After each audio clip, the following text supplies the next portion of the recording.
একটা অভিযোগ আছে যে উম, যেটা আওয়ামী লীগের পক্ষ থেকে অভিযোগটা করা হয়েছে যে জুলাই অভ্যুত্থানে আসলে যেটি হয়েছে সেটি আসলে মূলত জুলাই অভ্যুত্থান না, এটি একটা মানে উগ্রপন্থার অভ্যুত্থান, যেটা অভিযোগ আওয়ামী লীগের পক্ষ থেকে বারবার বলা হয়েছিল এবং ভারতীয় অনেকগুলো গণমাধ্যম এটা নিয়ে রিপোর্টও করেছিল এবং তারা এটা নিয়ে এক প্রকার ক্যাম্পেইনও চালিয়েছে যে এই সরকারের মাঝে মূলত উগ্রপন্থীরা এখানে আছে এবং এই অভ্যুত্থানটা মূলত উগ্রপন্থীরাই ঘটিয়েছে। আচ্ছা, এখন কি আপনাদের কাছে কোনো কারণে মনে হয় না যে আপনারা যারা ইসলামপন্থী দলগুলো এবং ওই সময়ে যারা অভ্যুত্থান নেতৃত্ব দিয়েছে সবাই একদিকে গেছেন, এই সব মিলিয়ে কি তাদের এই দাবিটা এক প্রকার প্রমাণিত হয় না?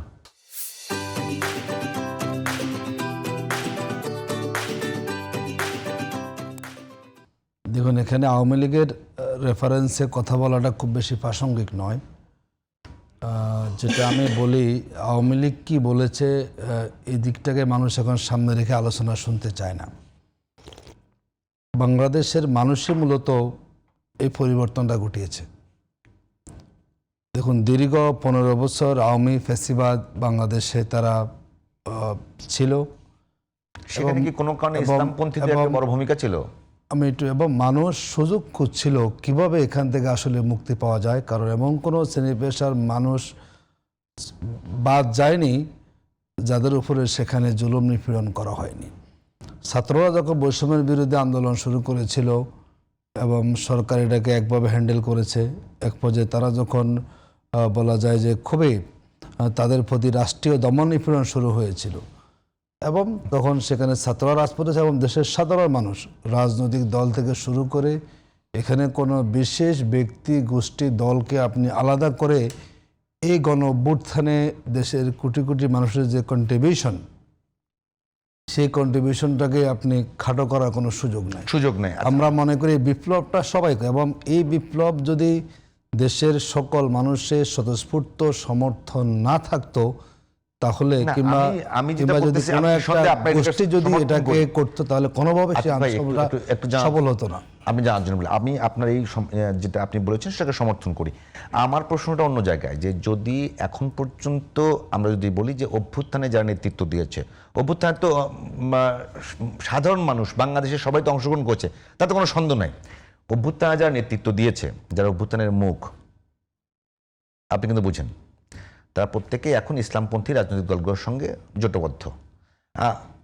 আপনারা কি মনে করেন এইবার নির্বাচনে কোনটি বেশি কাজে দেবে, মানে অভ্যুত্থানের যারা নেতৃত্ব দিয়েছে অভ্যুত্থানের যে চেতনা বলি সেটি, নাকি এখানে ইসলামপন্থীদের যে একটা বড় ধরনের, তারা বলছে তাদের একটা মানে জনপ্রিয়তা আগের চেয়ে অনেক বেশি বেড়েছে এটি? দেখুন, এটাকে খুব বেশি একটা দিকে আপনি ব্র্যাকেটবন্দি করার কোনো সুযোগ নাই। এবারের ইলেকশনে মানুষ সামগ্রিকভাবেই তাদের চিন্তা প্রতিফলন করবে। দেখুন, অভ্যুত্থান হওয়ার পরে প্রায় তো আমরা 1.5 বছর সময় পার করে এসেছি। অভ্যুত্থানের তারা নতুন দল করেছেন, বহু ঘটনা বাংলাদেশে ঘটেছে, আমাদের সংস্কার নিয়ে আলোচনা হয়েছে এবং যেহেতু একটা নির্বাচন অত্যাসন্ন, এখানে সবাই চেষ্টা করেন যাতে করে তার দল ইলেকশনে কিছুটা ভালো করার সুযোগ পায়। সেই জায়গা থেকে এনসিপি তারা মনে করেছেন, বিশেষ করে আমি যদি বলি বাংলাদেশের রাষ্ট্র সংস্কারের যে দিকটা সামনে এসেছে, এনসিপির কাছে মনে হয়েছে জামাত সহ 8 দল, এখন তো 11 দল হয়েছে, এলডিপি এসেছেন, এবারে হলো এবি পার্টি এসেছেন, যে আগামী রাষ্ট্র সংস্কার যারা আন্তরিক, বিশেষ করে যারা গণভোটকে সফল করার জন্য ভূমিকা রাখবেন। আরেকটা বড় বিষয় হচ্ছে, দেখুন, বাংলাদেশে বিগত 15-16 বছরে আমরা ইলেকশন পেয়েছি। আসলে কোনো একটা দেশের কাছে বাংলাদেশে ইলেকশনটা জিম্মি ছিল এবং আপনি একতরফা ইলেকশন করেছেন, ডামে ইলেকশন করেছেন, রাতে ভোট করেছেন, করার পর আমরা দেখলাম যে সবার আগে একটা দেশ ওয়েলকাম জানিয়েছেন। বাংলাদেশের আগামী নির্বাচনটা ম্যাটার করবে কোন দল কোন জোট এই আধিপত্যবাদী গোষ্ঠীর নিয়ন্ত্রণ থেকে বাংলাদেশকে রক্ষা করতে পারে, মেজর ইস্যু। দ্বিতীয় ইস্যু হচ্ছে জনগণ আর রাষ্ট্রকে আর পিছনে দেখতে চায় না।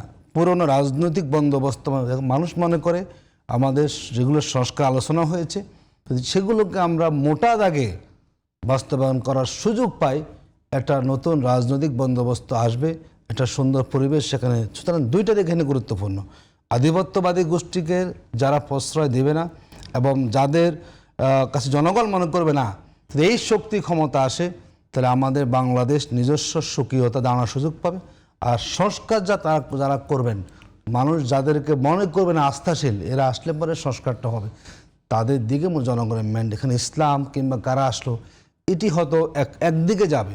মূল হচ্ছে আমাদের জাতীয় ইস্যু, রাষ্ট্রীয় ইস্যু, রাষ্ট্রীয় নিরাপত্তা এবং রাষ্ট্রকে রক্ষা করা এবং মানুষের নিরাপদ থাকতে পারা এবং রাষ্ট্রকে একটা সুন্দর স্থির আপনাদের পরিবেশ জোট তৈরি কি, করতে পারা। আপনি যে দুটো বিষয় বলেছেন যে সংস্কার এবং আধিপত্যবাদ বিরোধী অবস্থান, আপনারা কি মনে করেন যে আপনাদের জোট এই দুইটার ক্ষেত্রে খুব বেশি মানে দৃঢ় অবস্থানে আছে?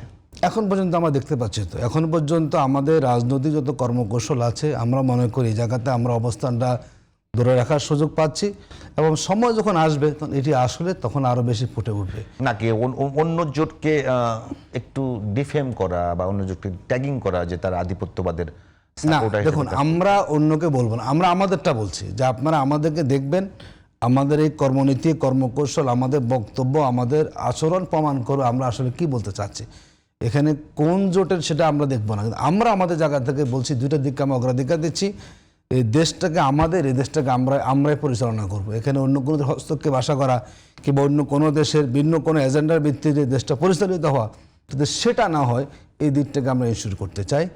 আর সর্বোপরি আমরা সংস্কারের ব্যাপারে আপোষহীন, সেটা আমরা ইনশিওর করতে চাই।